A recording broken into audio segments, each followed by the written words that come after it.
আসসালামু আলাইকুম এভরিওয়ান, আশা করি সবাই ভালো আছেন। তো আজকে আমি আপনাদের মাঝে নিয়ে এসেছি চতুর্থ শ্রেণীর প্রাথমিক গণিত বইয়ের কিছু সমাধান। চতুর্থ শ্রেণীর গণিত বইয়ের তৃতীয় অধ্যায় অনুশীলনীর 43 নম্বর পৃষ্ঠা 6 নম্বর অঙ্কে দেওয়া আছে, তোমার কাছে 100 টাকার 100টি নোট রয়েছে, তোমার কাছে মোট কত টাকা রয়েছে। তো আমি অঙ্কটা সাজিয়ে খুব সহজভাবে সমাধান করে দিয়েছি। প্রথমে লিখতে হবে একটি 100 টাকার নোট সমান সমান 100 টাকা, 100টি 100 টাকার নোট সমান সমান 100 গুণন 100, গুণ করলে 10,000 হবে। আমি গুণটা রাফ হিসেবে দেখিয়ে দিয়েছি পাশে।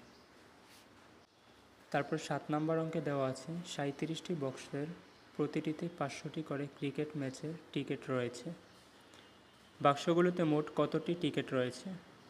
তো প্রথমে এভাবে সাজাতে হবে, একটি বক্সে টিকিট রয়েছে 500টি, 37টি বক্সে টিকিট রয়েছে 500 গুণন 37টি, 500 সাথে 37 গুণন করলে হবে 18,500।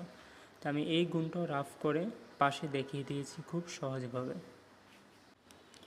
8 নম্বর অঙ্কে দেওয়া আছে, রহিমা সেলাই করে প্রতিদিন 125 টাকা উপার্জন করে, তিনি 25 দিনে কত টাকা উপার্জন করেন। এখানে আগে প্রশ্ন বুঝতে হবে আমাদের, প্রতিদিন বলেছে, প্রতিদিন মানে একদিন।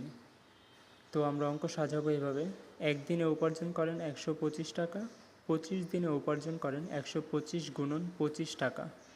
125-এর সাথে যদি আমরা 25 গুণন করি তাহলে হবে 3,125 টাকা। তো আমি এই গুণটাও রাফ করে পাশে দেখিয়ে দিয়েছি। সো আজকের ভিডিও এই পর্যন্ত। আপনারা যদি আমার ভিডিওগুলো ভালো লাগে তাহলে কমেন্ট করে অবশ্যই জানাবেন এবং পাশে থাকা বেল আইকনে ক্লিক করবেন, চ্যানেলটি সাবস্ক্রাইব করে দিবেন। ভিডিও ভালো লাগলে অবশ্যই কমেন্ট করতে ভুলবেন না।